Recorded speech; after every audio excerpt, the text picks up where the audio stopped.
Okay, so let's talk about the writing process for a second. Christopher Vogler is an author and an advisor to Hollywood who wrote a book called A Writer's Journey. And in A Writer's Journey, he says that every story that has ever been told before, every story that's ever been told has been told before. That every fictional story has the same components in it. So let me tell you a quick story just as an example. There was a guy, let's call him Jimmy, and he was lost in the woods in Lower Alabama. And you're the hero, bud. I'm bribing you. So Jimmy was lost in the woods and for days, and he was starving, and it was thunderstorm out, and he came to a clearing, and he found a farmhouse. And he knocked on the door of the farmhouse, and they sort of a couple out of deliverance answered the door, and he said, "Please, I've been lost in the woods for days. If I could just sleep in your barn." And the farmer said, "Don't be ridiculous. Come on in." They made him a hot meal. They gave him the guest room. And Jimmy came down for breakfast the next day. They made him breakfast, and he was so grateful. He said, "I'm so grateful for you, for what you've done, that I have a gift. And I'd like to share that gift with you. I have a gift that I can talk to animals, and they talk back to me." And the farmer looked at his wife and was like, "It's kind of crazy, but all right, so what do you want to do?" He said, "I want to talk to your farm animals and see if I can help you out." So they were watching out the kitchen window, and Jimmy's going over to the cow, and he's going over to the horse, and the horse is like nodding. And he's going over to the cow, and the cow seems to be nodding, and he goes over to the sheep seems to be nodding. So Jimmy comes back and he says, "I spoke to the horse. I have good news for you. The horse really likes you, but you switched from a round bit to a square bit, and it's hurting the horse's mouth. He needs you to switch back again." And the farmer's like, "That's amazing. I spoke to the cow. Now, the cow really likes you too, but you went from milking her from twice a day to once a day, and she needs to be milked twice a day." And the farmer said, "That's amazing." He said, "Now, I spoke to the sheep. Them sheep are liars."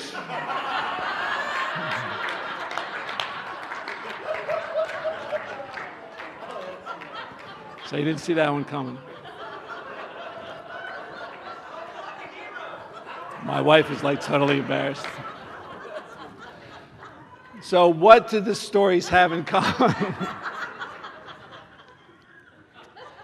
If you look at any story that's ever been written or made into a movie, for the most part, every story has a hero, a protagonist, an antagonist, which is the villain, and the better the antagonist, the better the story.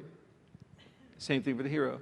So if you think about Star Wars, hero, Luke Skywalker, and there's a few other heroes. Villain, Darth Vader.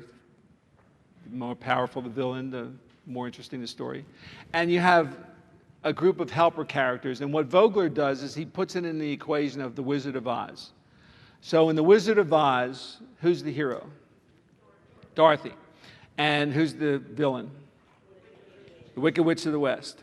And who are the helper characters? Tin Man, Scarecrow, Cowardly Lion. And the hero's journey is the story. So what's Dorothy's story? We meet Dorothy. She's a teenager with angst. Toto gets taken from her by an evil woman. She gets Toto back and runs away from home. And she gets swept into the land of Oz by a tornado. And her goal at that time, her mission when she lands in Oz is what? To get back home. And she's going to follow the yellow brick road to get back home while the villain, the Wicked Witch of the West, attempts to kill her. She gets to Oz to meet the wizard, and the wizard gives her another journey. Kill the Wicked Witch. Bring the broom back to me to prove that she's dead. So Dorothy kills the Wicked Witch, and the wizard floats off in his balloon and leaves her there. And what does she figure out? By clicking her heels. No, not quite. What's the phrase that she says when she's... There's no place like home. Now, That's a great example of the hero's journey, because the hero starts out as a teenager with angst, and she ends up realizing there's no place like home. And that journey from A to Z, which is a character journey if nothing else, is the story. So what I say to you, if you're creating fiction, plug in the variables before you start writing, because you need to be organized before you start writing fiction, or anything really, so that you don't paint yourself into a corner that's inescapable. And Ken mentioned writer's block. Let me tell you the definition of writer's block. Writer's block is when your brain don't have the knowledge to write anymore because you didn't do the research. You have to research your stories. And research is real big for me because I write sci-fi a lot, but I got to get the facts straight. But there's a process to it too. And the process goes like this. And I have a writing coach program where I work with clients, and of the 20 writing coach clients I've taken on over the last 15 years, 8 of them have been published. And because I make sure that they fit into these cubby holes too.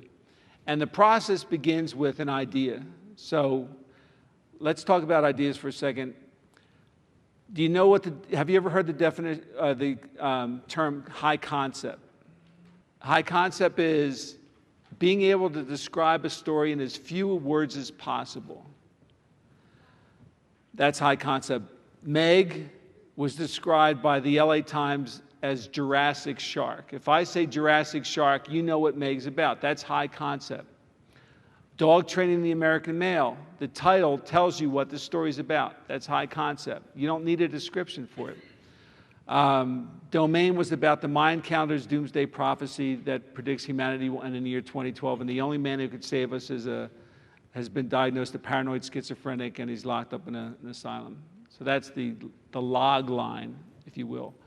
So high concept is something that can be explained in as few words as possible. And when I talk to potential clients about their book, there's a consistency. One is they can never explain, not never, but usually never explain their story in 1 or 2 sentences tops. And the other mistake they make is that they're always writing a trilogy. Everybody's writing a trilogy. Write the first book, get it published, put everything into the first book, and if there's a sequel, there'll be a sequel. But don't plan a trilogy, because if you plan a trilogy, what you're going to do is you're going to take the lump of good and slice it up into 3 lumps of crap. And you're not going to get published. So the first step is to come up with an idea, a concept. And ideas, like Kamanzi said, come from everywhere. They come from dreams. They come from watching Discovery Channel, reading Time magazine, newspaper article, whatever it might come from. And then develop your story. But before you develop the story, you have to do the research. You got to research this thing, because your amount of knowledge that you have about your subject matter is not enough to write a pamphlet, let alone a book.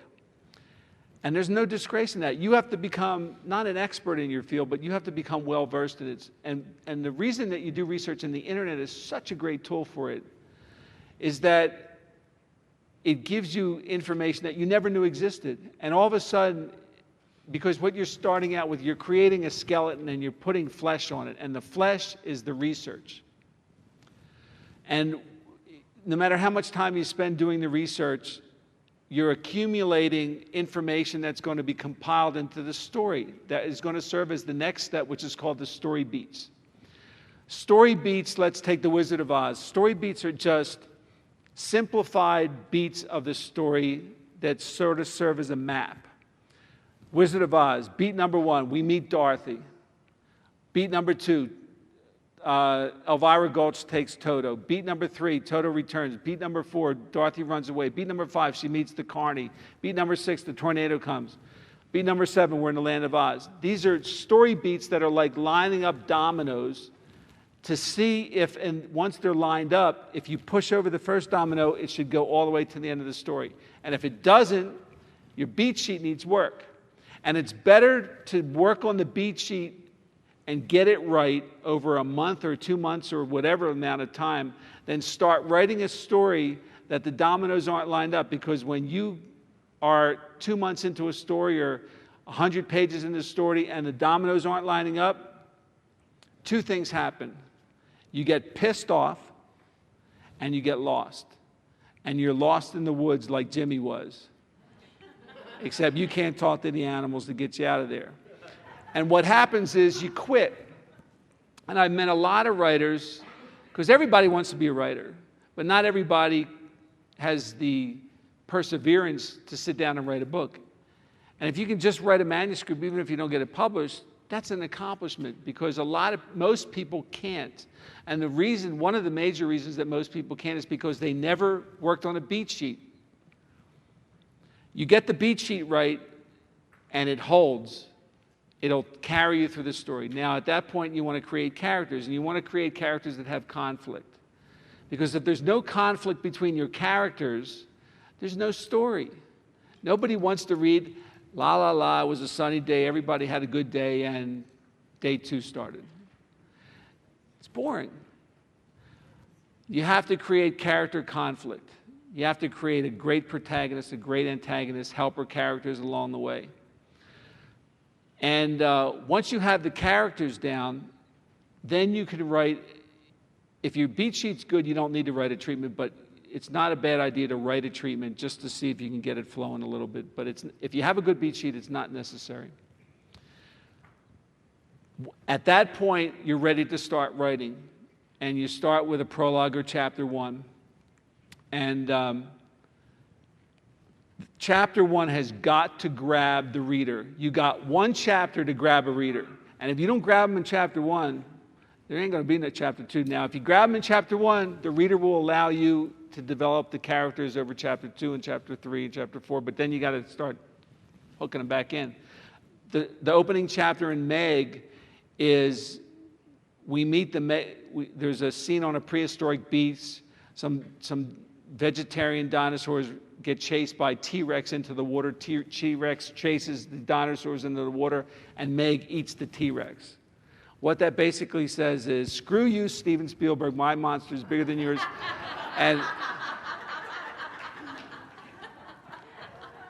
it hooks the reader. All right, that's my spiel, and I'm sticking to it. Thank you.